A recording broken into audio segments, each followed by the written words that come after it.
We are live. Doing live. We're doing it live. Doing it live. Here we go. Welcome to Earl and the Idiot, the show that gives you the answers you need to take your business to the next level. With Earl Flormata, one of Vancouver's most sought-after business and marketing consultants, author of Business Engine Optimization, consultant to over 60 successful businesses, an all-around evil marketing genius with a combined total of more than $70 million worth of sales to his credit. And some idiot. Okay, here we go. I just got to say off the bat, I love the background because, oh my God, I'm such a Trekkie. Yeah, I was a big Trekkie when I was a kid. I sort of fallen away from it now. I don't really follow it anymore. I watched a few episodes of the new one, but there's such a soft spot in my heart for the next generation. It was such a great show. It had such high hopes for humanity, didn't it? Yeah, they did. So it was the human society was like a good society, and I was going out there, and it was a kind of it had reached a place of pretty good understanding. It generally had, it had its failings, generally good morality, and then they run into people with different morality, and there's some chaos and everything. But now it's like, in the in the new series, like everybody's flawed again, and it's like, can't anybody just have it figured out? Can't just the idea that in the future we've got it figured out. You know what I mean? That we've got things sorted out in the future, and then we go on. It's the light at the end of the tunnel. It's the light at the end of the tunnel. Well, exactly. The idea is humanity figures its stuff out, and it's a stable, beautiful civilization, and then it goes out adventuring and gets into trouble by encountering other things, other hostile entities or whatever. You know what I mean? But humanity had its shit figured out. Now it's like we can't even have that anymore. There's no. Is it symptomatic of a lack of hope for mankind that this is the media now says we're not going to figure it out ever? 500 years in the future, we're still going to have stupid issues. I think it just goes back and forth, right? We figure our stuff out, then someone blows up everything, and then we figure stuff out again. And so there's times of war and times of peace and all that kind of jazz. So there you go. I guess it's no different from business, right? You got the good times, you got the bad times, you got and same thing from just regular life, right? You got the good times, you got the bad times. There's ups and downs and everything, man. Yeah, I always regret. I can say this now. I've got a platform to say this. A friend of mine who this is back in high school, and I think she had a relationship going, and she was really happy, and then it went sour and broke up. And she asked me, she said, "Why are the good times always fleeting?" And also, myself also being a stupid high school student, I didn't have a good answer for her. But I realized what I should have said at the time, which is the bad times are fleeting also. Yeah, absolutely. Right. Anyway, that got heavy right out of the gate, didn't it? Yeah, totally. We went from Star Trek to heavy. Like, whoa. Here I am tuning in with a sort of joke background, and we just immediately went super heavy. I thought the Star Trek background was appropriate for our topic today because at least on this version of the Starship Enterprise, everybody worked in harmony. Okay. Everybody worked together on a common goal to explore strange new worlds and new civilizations. But there wasn't too much infighting in that version, I remember. Yeah, exactly. It was, sometimes, but that wasn't the main part of the thing. It was people working together and then tackling their problems, which is what happens in a co-working space. Absolutely. Hopefully, which is what we're talking about. Before we get into that, Earl, how was your week? How you doing? Week was fantastic. We got to go meet in person. We got to go check out a co-working space, which is why we're talking about this today. And the hilariousness of that co-working space, it had a bunch of really cool stuff about it. It has a recording studio for like video, like a green screen with a curved everything. It's great, like a real green screen. It has a podcasting studio, which is also cool. But it has a foosball table. It has Ninja Turtles, the arcade game. It has so much cool stuff. But the thing that just I posted on Facebook, I only took one picture or two pictures of the entire place, and both the pictures were of the damn dog. The dog, Evie, the Shiba Inu that just stole the show the whole time. I'm like, oh my God, this is the best thing about this place is the freaking dog. And that dog was amazing. Most chill dog ever. Most chill dog ever. It's unbelievable. This dog lives in this hectic co-working space with just fleets of weirdos coming in and out. And all she wants is just, you petting me? You're petting me? Oh, you're petting me. Good. And hey, you have a croissant. I see you have a croissant. I have no croissant. Yeah. Can I have part of your croissant? And just staring at you going, I don't know if you noticed the croissant imbalance around here, but it seems like you've got more than I do, and this is just not workable. So yeah, that was a blast. So there you go. So my week's been pretty good so far. You can't go wrong with a Shiba Inu. Yeah. And her name's Eevee. She's named after Pokemon. I think it's Eevee. I think that's the spelling. Eevee is the proper spelling of Eevee. Yeah. So everybody go follow her on Instagram. She's got an Instagram following there. And I guess we should take the time to mention the networking space as well. It's called the Fountainhead Networking. Yeah, just Google Fountainhead Network if you're in the Lower Mainland here ish and feel like going to Coquitlam. Yeah, they're in Coquitlam. It's a great space, big, nice open space. It's got a great feel. Everyone there's like friendly and knows each other, and hands down strongest community that I've seen ever. Period. And I used to run other co-working spaces, and just from a community standpoint, they got it down pat. Yeah, so. They have outings. I've never seen that before at a co-working space. The people, the members, go to like play bocce ball in the park and stuff. I've seen that, but not at the level these guys do it at. Seen that, but not like this. I'm like, holy cow, you people actually like each other. This is great. So yeah. The Fountainhead Network Co-working and Media Space is how to find them on Facebook if you're interested. There you go. If you're in the Coquitlam area, I highly recommend it. Too, earlier, literally yesterday. So, and that's gave us the prompt today of take it away. What are the benefits of co-working? We ask our AI overlords. We decided not to be so meta today. I think we've gone pretty meta on AI, having AI talk about AI. Asking AI about AI. Okay, let's just use like something normal like co-working today.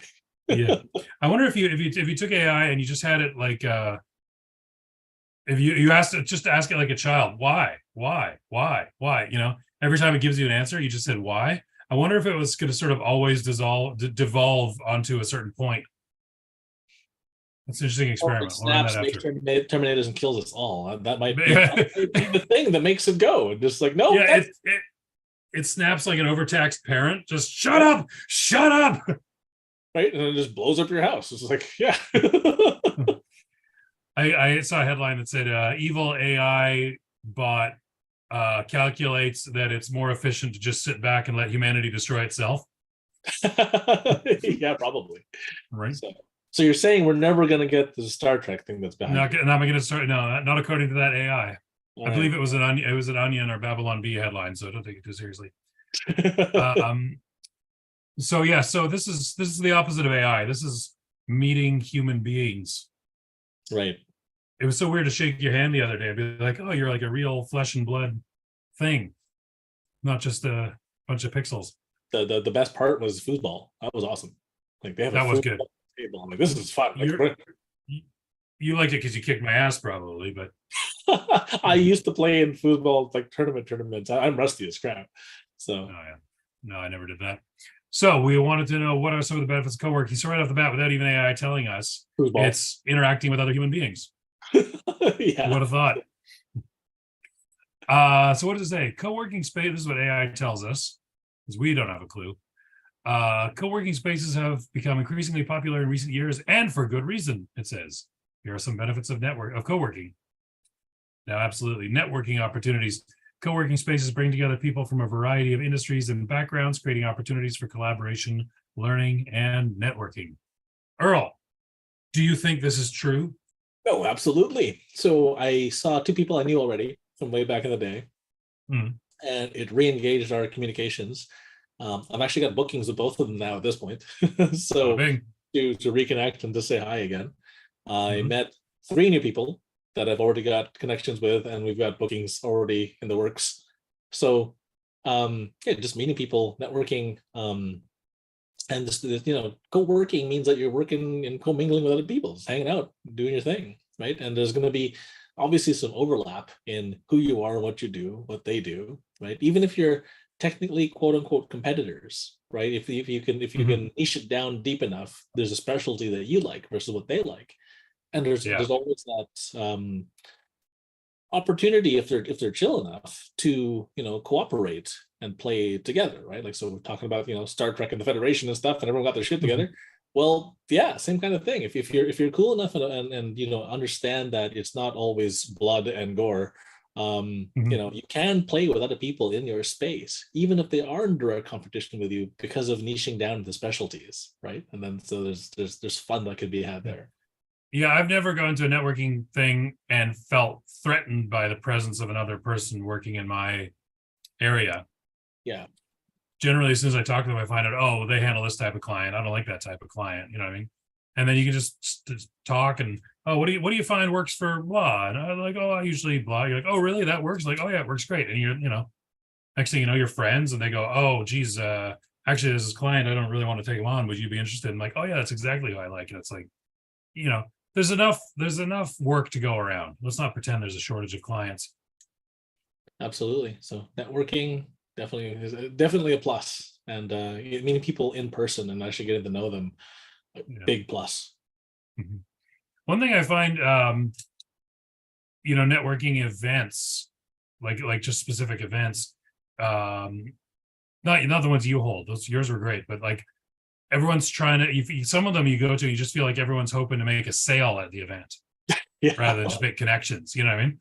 Yeah. And I feel like it doesn't happen so much in a co-working space. Well, because you have to deal with them later, right? Yeah. So you can't be running off your mouth telling everybody, hey, what about my stuff? Hey, what about my stuff? Hey, what about my stuff? Like the entire time, because then no one will like you, right? So you got to be somewhat, amicable and and and relaxed, and not go for the throat the entire damn time, because you're going to be sitting next to this guy, tomorrow. And which I think is a more relaxed kind of space then, right? So you get that natural networking where trust is built over time, and then that whole know, like, and trust factor kicks in. It's like, well, I see them, they eat healthy, they work out, okay, cool, I like that bit of them, I get to know who they are, so these guys wrestle on the weekends, these people have a dog, these people also have a dog, this person's child rides their dog, whatever it is, right? You get to know them at a more person level, and it's not just transactional meetings where it's like, hey, what about my stuff? Yeah, and speaking of wrestling, one of the co-owners down there actually wrestles. He has a wrestling persona, and he does events. I couldn't believe it. I thought he was kidding.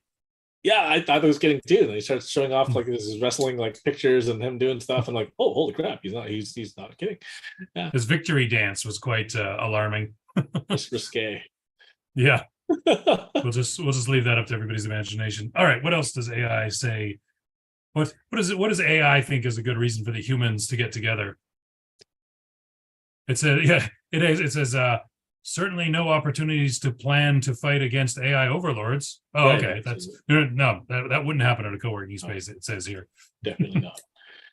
No. Increased productivity. I think this is definitely one for me. Co-working spaces provide a distraction-free work environment, making it easier for people to concentrate on their work and get things done.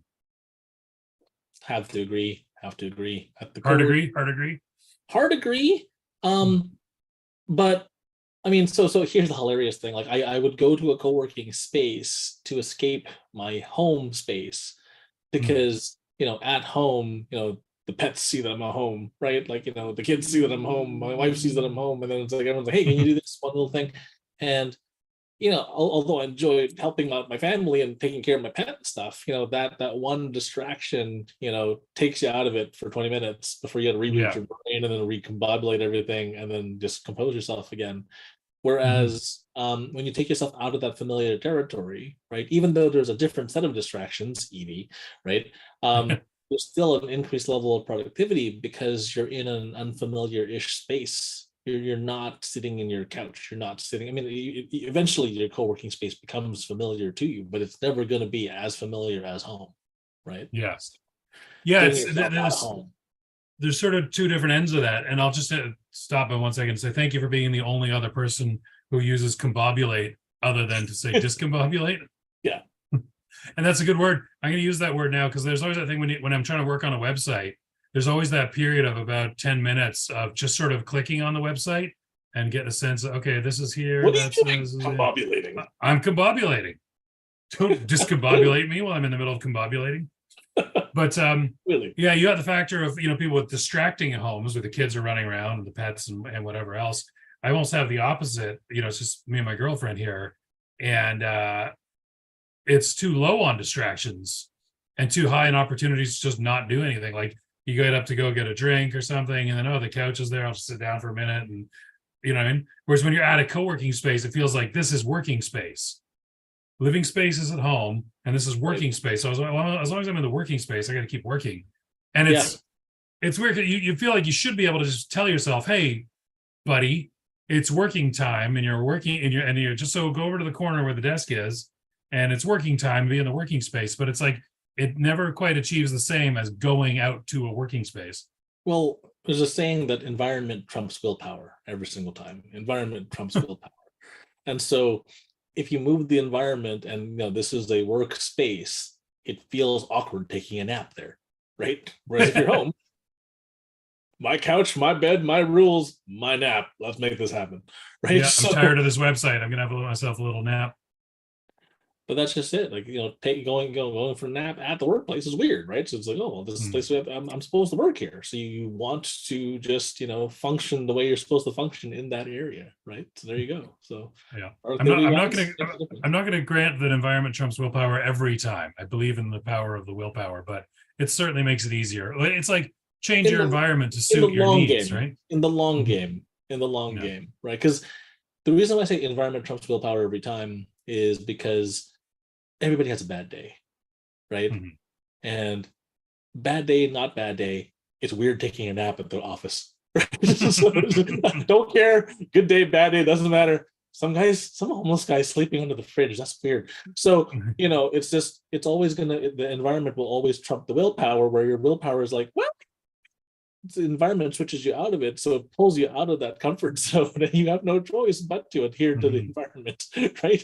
So that's where the environment beats willpower over time. Now, obviously, willpower is still important. You still need it, right? Like if I just submit to not, hit the wind, it's like I would eat every Oreo in existence and then be 300 pounds, right? Because I like Oreo cookies. They're just one of my weaknesses. Like you give me those white Oreo cookies with the man, that's it. What, the dipped ones? Those ones are even better. the ones with white chocolate, man, those are just drugs. So hang on, wait, white chocolate, you mean the cookie part is white? No, like it's a regular Oreo dipped in a white chocolate, and it's like a white chocolate coating over top of the entire Oreo. Like you can only fit a couple of them in that thing, and this stuff is not fair, right? Like other things that are not fair, dried mangoes for a Filipino guy is basically crack. Right, so I will kill you for a bag of dried mangoes. So like that's just how it works. It's like dried mangoes. Yep, absolutely. So if I ever need to get you to do something, it's like a Scooby snack. Would you do it for a bag of dried mango? Okay, pretty much just dried mango. Oh, all right. What do you want? I'm like that with pistachios. Now the internet and the artificial intelligence knows my weakness. So good thanks. Send your bags of dried mango to P.O. Box. I feel like I interrupted an important point there. Were you saying something important? No, we can move on to the next one. That's gone. All right, next one. Flexibility. Dried mangoes. It's over. Yeah, exactly. Flexibility. Co-working spaces offer a range of membership options, including part-time and full-time access, as well as flexible terms, allowing people to tailor their work arrangements to their needs. Well, there's a big difference in getting a co-working membership versus renting out an entire office by yourself. Yeah. Right? So when you rent an entire office by yourself, it's either a 0 or a 1. Either it's on or it's off. It's either true or false. Either you have the office or you don't. And that's really all there is to it in a traditional office sense, right? You're the only one on the lease. You're the only one on the property. You're the only one, right? Yeah. Versus the co-working space, if you just want a desk, or I just want a mailbox, or I just want blah, right? Whatever that is, you can buy just that one part of the entire parcel and just be happy with that one part, because that's all the functionality you require at that point in time, right? Eventually, as your business starts to grow, you probably want your own office eventually. But in the meantime, between point A and point B, right? Having your own office being on a scale of 1 to 100, just being 100. So you have 0 and you have 100. Good luck with that, right? It's to juxtapose that against like a martial arts, right? There's only 2 belts in this school, white and black. You got it or you don't. That's it. Yeah. I guess zooming out a bit, co-working spaces is it's a very recent phenomenon in human history, because before computers, and really even before laptops specifically, there was a rare type of worker who could function with what he can carry around in his messenger bag, right, or a briefcase, right? There's no, I don't know, newspaper editor who could just show up and start working anywhere without having drawers and drawers and drawers full of reference books or whatever, right? Mm-hmm. So I guess we're still sort of getting a hang of this concept because it's kind of new. Well, it's been around for a while. So I used to manage. I mean, in human history, not in our lifetimes, but I'm talking about human history here. In human history, yeah, absolutely, yeah. It's, before, when you went to work, right? You couldn't just do stuff, right? Advent of the internet. What did the lady say at the event yesterday? Like the internet just turned 30. Just turned 30. 30, yeah, which hurt a little bit. Like, wait, I've been using it for 30. Oh my god! So when it kicks in that I was in the days of the bulletin board systems that shifted over to the internets, it's like, crap, I'm old. Yeah. Well, one day you're gonna be able to tell your grandkids that you're older than the internet, and they're gonna lose their minds. Yep, older than internet, older than Google. Oh my god, you're old. How do you kill a dinosaur? Ask ChatGPT. Yeah. When they, you don't need elders anymore. ChatGPT tells us all. See, we always end up talking about AI, whatever else we're talking about. And about technology, I got to say something funny. I watched a bit of Total Recall, the 1990 version yesterday. Good boy. I just was like, oh, I haven't seen this movie in a long time. I'll just check it out. It's bedtime, but I'll just see what's going on. And I got sucked right in. It's a wild movie. It's so kind of weird. It's got a weird vibe to it. But the funny part was, obviously we don't have some of the technology they predicted in that show, but a lot of our technology is better. Yeah. Like there's the scene where he gets he has the video recording from his former self, right? And the thing he gets the video recording, he's got a briefcase of stuff he opens up, and he pulls out this thing, and it's like this big, and it folds open like this in a giant screen just to get a video recording of his former self. It could have been a little iPad, you know what I mean? Like, it wasn't invented yet, though, right? There you go. Yeah, but it's wild. It's wild watching a sci-fi and being like, oh, we're ahead of these guys. Well, except for the whole 3 boob thing, but whatever. We're working. I'm sure that engineers are working on that right now. The third one. Yeah. There you go. Moving on rapidly from that concept. I like this one. Number 4, access to resources. Many co-working spaces offer amenities such as high-speed internet. Well, yeah, obviously, what co-working space is not going to offer high-speed internet? Printing and scanning facilities. That's good. Meeting rooms. Very good. And more, making it easier for people to focus on their work without worrying about logistics. I really enjoyed the space that we checked out yesterday because of the music instruments, the recording studios, the multiple recording studios, the video recording studios, the audio recording studios, the meeting rooms, the boardrooms. Man, that was a super interesting place because of all the different configurations that you can kind of use it for, and then the big open lobby area where you can run events. I mean, that was really cool. I enjoyed that a lot, and so resources for sure. Yeah, it allows you to do a lot more. It's like if I want to have a meeting with a client without a meeting space, I got to be like meet at a Starbucks or something, which is a little hokey. Now it's like, oh, I'm at this office, this location, and where you can have a proper, meeting room set up with them or whatever. If you want to host a event of some kind, you got access to it, and it's efficient use of space too, because you don't need a meeting room all the time. So one meeting room between 30, 100 people. It's great. There's plenty. Yeah, it makes sense. And the entire time we were there, no one was using any of the meeting rooms, right? Because they don't always need them, right? So there you go. Yeah. Excuse me. Community. This is one we kind of talked about. Co-working spaces provide a sense of community and belonging, which can be especially valuable for freelancers, remote workers, and entrepreneurs who may feel otherwise isolated. Loneliness, Earl. It's a cure for loneliness for the independent worker. Well, they were throwing around the ideas that they also wanted people to meet in the dating sense, and they're looking at doing speed dating in the co-working sense too. And so I could totally see like 4 or 5 different co-working places running like group events. We actually were about to run a essentially like almost like a beer run where you go to all these other different co-working spaces all in the same arena in the same area, right? So it's interesting because the co-working spaces, you think that, wait, no, they're competitors, and no, they're absolutely not, because every co-working space has a total different vibe, has a total different subset of resources, has a totally different, obviously, locale and area. So it was really interesting watching these other co-working spaces just gel together and say, hey, look, do a big ass tour, check out all of them, right?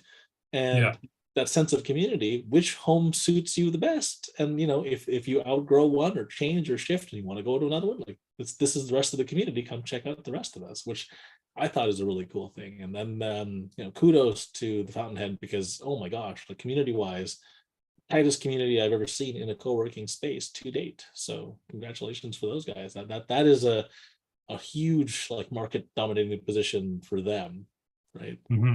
On top of all the other wonderful things that they do, we have bocce. Like that's really Yeah, you're right. It's good. It's a co-working space with other people you'll actually want to co-work with.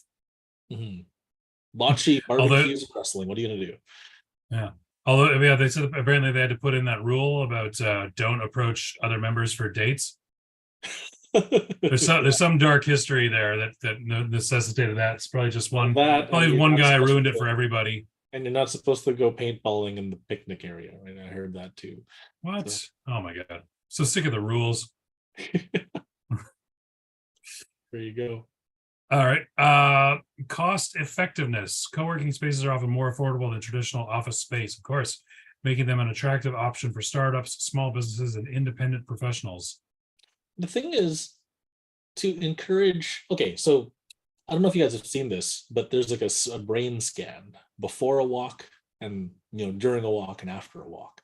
And how much your brain lights up during a walk is crazy. So Steve Jobs was known to, on an important meeting, to have a walking meeting, and you'd be walking up a trail with this guy, and so I've adapted to that in the walking space. And so one of the things that I've noticed is big corporates also started taking into effect that this getting them out of the regular office space. So not only are they getting them out of home to go to the office, they're getting them out of the regular office to go to the satellite sub office. And because it forces them in that new environment, right? And it's a cost-effective way of doing so. They don't have to build an entire other office to make this happen. They don't have to build another campus. They don't have to build another whatever, right? They just give their workers some space and throw them into a co-working space. And the corporates also get that ideation around like small, nimble, quick movements, because that's who you're all hanging around in that area, right? So cost effectiveness, that's fantastic. Again, you can choose. Do you want a desk? Do you want a permanent desk? Do you want 24-hour access? Do you want this, that, or whatever else? And it's infinitely cheaper to just use their studio and rent it than it is to build your own studio and buy all the microphones and all the lights and all the cameras by yourself, right? Yeah, unless you're podcasting every day as a career, right? Then it's different. Yeah, but it's like if you just need one occasionally to record maybe some kind of promotional video, some social media video, whatever. It's like you don't need to build maybe we'll do one awesome podcast there one of these days where the both of us just show up there, but I rent that studio out just for one, just for shits and giggles and see if we enjoy it. But oh my god, can you imagine do it in front of the green screen? Their whole green dome. What do you call that thing? Like a hemisphere they have, and we get put ourselves on Mustafar or something, Well, I like their first podcast where it was just like the owner and the dog. That was pretty funny. Interviewing the dog, asking questions, and it's just sitting there staring blankly at him, going, "I don't know what the hell I'm doing." Yeah, exactly. We should make a video with the dog, and then if we do podcast from there, we'll have to bring the dog on as a special guest. As a special guest. There you go. Yeah. And then maybe have someone do voiceover for the dog, like whatever the dog is thinking. Yeah, that'd be great. But yeah, obviously a lot less having a desk in a co-working space. It says startups and small businesses. You don't see that as much. Like there is a small business called Shack Shine that operates out of there. It's like a home service, like home cleaning, gutters and Christmas lights installing kind of place. They had a setup in there for their office. But I find mostly independent professionals is who you tend to see. Whenever I used to run co-working spaces, you see a lot of people in the legal space. You see a lot of tech guys. You see a lot of people in the data entry arena. Yeah. You see people in professional services. So anything that's basically not a doctor or like a dentist where you actually need a bunch of equipment and stuff. So, consulting is a lot of that in there, right? Marketing is a lot of that in there. And so anyone who basically works with a computer can use co-working and enjoy that part, right? And but now I'm just having the thought now, we've got, since COVID, now we've got this big shift away from in-office work, right, where the workers mostly want to work from home, but usually if you run any kind of business with more employees than just your family, you'll want to meet sometimes. So probably is going to be an uptick in smaller size businesses just having a once a week meeting in co-working spaces rather than having their own entire office. Yeah, absolutely. If they have any sense. I know tons of businesses that do that now. So yeah. I don't understand this whole thing where offices are mad at people for working from home. Yeah. No kidding. Like, who cares? Cut the overhead. Are you kidding me? Cut the overhead? Yeah. Are they getting the job done or not? Calm down. Pretty much it. All right. Let's see if we got any other good ones from ChatGPT. You asked it for 2 prompts. Any other good reasons to use co-working versus just working from home? Yes, there are several good reasons to use co-working spaces over working from home. Work-life balance. Co-working spaces help create a separation between your personal and professional life. When you work from home, it can be challenging to maintain a clear boundary between your work and your personal life, leading to burnout and decreased productivity. Oh no! Co-working spaces allow you to leave work at work and return to your personal life without the distractions and temptations, which you just talked about. The couch is calling, of working from home. Well, separation of church and state is important. And Yeah. if you can't do it mentally yourself, like just having the willpower to do so, this is where, again, environment versus willpower, right? Where if I'm at home, I'm at home. If I'm at work, I'm at work. And so if you need that delineation between the two, and there's your work-life balance, you literally have, this is the home space, this is the workspace. Some people though are able to one, have enough room. Like I have a separate room where if I'm in here, I'm working, right? Right. But the rest of the house is the rest of the house. Like I'm home now when I leave this room, right? Then I'm like, all right, cool. But if I'm in this room, honey, I'm home. I'm working. Yeah, exactly. So there you go. So I think the other version of that too, the leave work at work thing, like we have that kind of modern problem of always being reachable at all times by everyone and everyone expecting a response. You can sort of put more of a stop to that by being like, I'm in the office from X to X and then I'm not available. That's true. But again, it's just a willpower thing and even a technical thing. Like literally my phone says go away after a certain time. Right. So if a certain time hits, I'm not getting notifications. I'm not getting nothing. Nothing goes through that. Right. So unless you're on literally the family list, like no messages, no prompts, no nothing comes through. Oh, you actually block everybody else. Yep. So either you're on. So I have like 2 or 3 lists where it's like VIP. Whenever this person calls, don't care if it's 3 o'clock in the morning. Let the damn thing through. Right. Then is that why you're always ignoring my desperate 3 a.m. phone calls? Didn't realize you were calling me at 3 a.m. You're not on the 3 a.m. list. My website's not working. Oh, no. Yeah. And it looks like it's kind of repeating itself here because it's a professional environment, which we got. Collaboration opportunities, definitely got. Access to resources we talked about. Last one here, though, is improve mental health. Co-working spaces can help improve your mental health by reducing isolation and loneliness. There again, the loneliness, the poor, lonely, independent contractor. Remote work can be a lonely experience, and being surrounded by people can help improve your mental health and well-being. What do you know about it, AI? Well, funny enough, I can't write here. Like in my home, and if I have to write a piece on anything, I cannot write here. And it doesn't matter where home is, right? Even when I travel, if I travel and I'm in a hotel, I cannot write in the hotel room. I just cannot. For some reason, there's a weird mental block. It's like, yo, you can't write here. And I'm just sitting there staring at a blank piece of paper forever. But if I move over to a different space, and this is not just co-working, but just shifting the environment and changing the space. You stick me in a coffee shop, I'll write up a storm. You stick me in the bar, and just a quiet corner of the bar, everyone's laughing and drinking and having a grand old time. For whatever reason, I can focus there. And I get so much writing done. If I have to write a page or a copy or an explanation of whatever, or writing an outline for something, oh my God, you stick me in a noisy ass bar, put me in a corner where no one's splashing beer on me, and I'm fine. Right? Throw me in a coffee shop, again, could be quiet, could be loud, could be whatever. I can write. Stick me in my quiet room at home, I got nothing. Like zero, absolute nothing. That's funny. I find I'm a little different for writing. I need either silence or like instrumental music. If there's any words coming in my ears, I can't be writing. But if I'm doing something like designing a website, then I need words. I gotta listen to podcasts because I need words coming in my ears.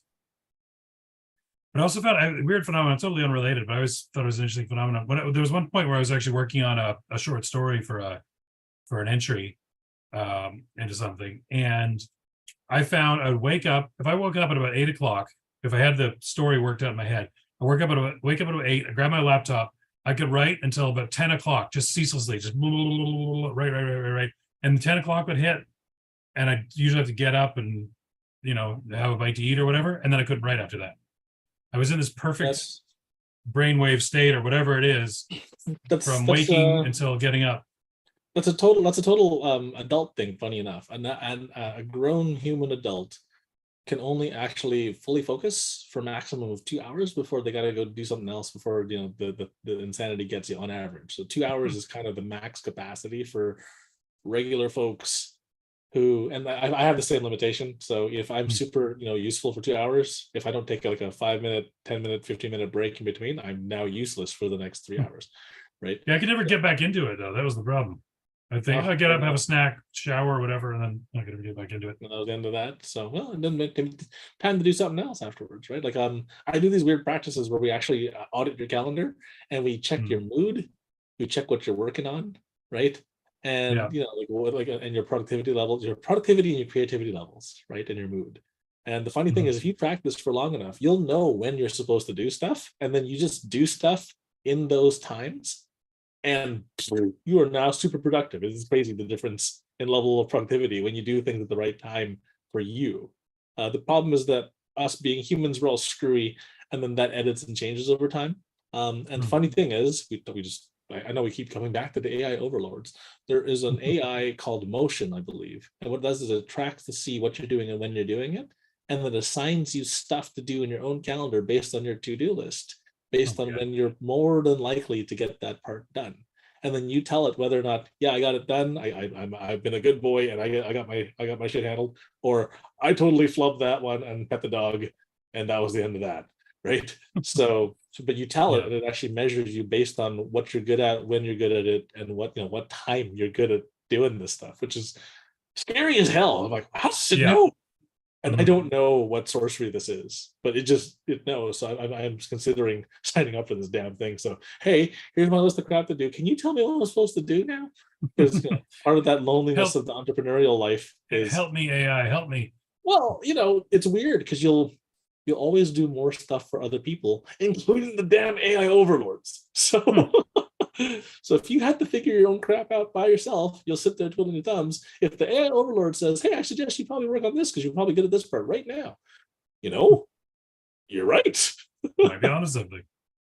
All right, on that terrifying note, so it says, overall, co-working spaces provide a range of benefits that can help you be more productive, motivated, and connected in your work. Sounds lovely. Let's move on to almost hack of the week. There we go. So what is it, Earl? Hit me. So hack of the week for this one is, we're talking about co-working. Many co-working facilities have trial periods, right? Where you can get a free day pass to try the place out for a session. Okay. Yeah. And so the hack of the week is visit as many as your time allows in your area and give them all a test run, right? So then you can decide on which one makes the most sense, like from a logistic point of view, an economic point of view, and probably the most important of all, like environmental, right? From a social joint venture, cross-sell partnership point of view, I try to not encumber myself with further expenses unless I know a deal that is very short, a short distance away can then tackle that expense. So I'm not worried about that expense eating me alive over time, right? So I try to solve for forever, essentially. So if you can find a place where you can immediately know that you can toss some business back and forth between you and some of the coworkers in the co-working space, then your rent is paid. You don't have to worry about that overhead. You don't have to worry about all the excess. So that would be my hack of the week. Yeah, there's that co-working space. We won't say its name, but apparently it's very cold and unfriendly. And the lady at the Fountainhead says she gets refugees from this other co-working space who go, oh, this is so much better. But maybe maybe you're the type of person that likes a cold and unfriendly working space. Nobody coming around bothering you. So find what works for you, right?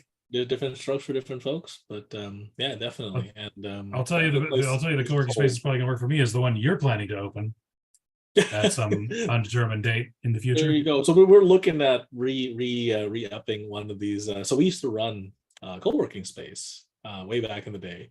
I used to manage multiple co-working spaces way back in the day. And we just found that like part of what the AI was talking about, building that community, like that is something I really adore about the place we went to yesterday. Like the community was so solid, right? And I want to see more of these pop up, right? And the more of these pop up, it's co-opetition. It's not competition. It's co-opetition where as we build other locations with really cool vibes, right?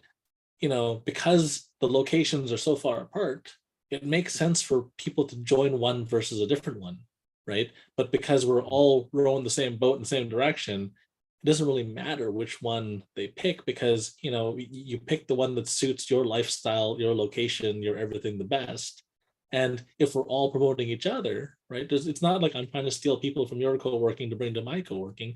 If you're clear across town, that's never going to happen, right? So just running events in tandem and working together means that everybody wins, right? That whole rising tide floats all boats scenario is true in the case of both co-working and, the stuff that's behind the federation. So, and one day we'll get there, damn it. All right. Let's just decide right now. There's a hopeful future for humanity thanks to co-working spaces. Absolutely. There you go. Put a nice bow on everything. Some guy from co-working is going to invent the warp drive. We'll meet the Vulcans, and that'll be that. Boom. You know your history. All right. I guess that's it. Earl, you want to play us out? All right. Here we go. Thanks for listening to Earl and the Idiot. We hope you learned something you can take action on this week. For more information or to contact the show, visit earlandtheidiot.com. And until next time, remember what Shakespeare said. The fool doth think he is wise, but the wise man knows himself to be a fool. We'll figure out our hand gestures that go along with that. Thank you so much, Earl. We'll eventually have a song and dance with this. Exactly. Thanks everybody so much for joining us. Tune in next week. And we swear we're going to get earlandtheidiot.com up and running really soon. Honest. Soon, eventually, soon.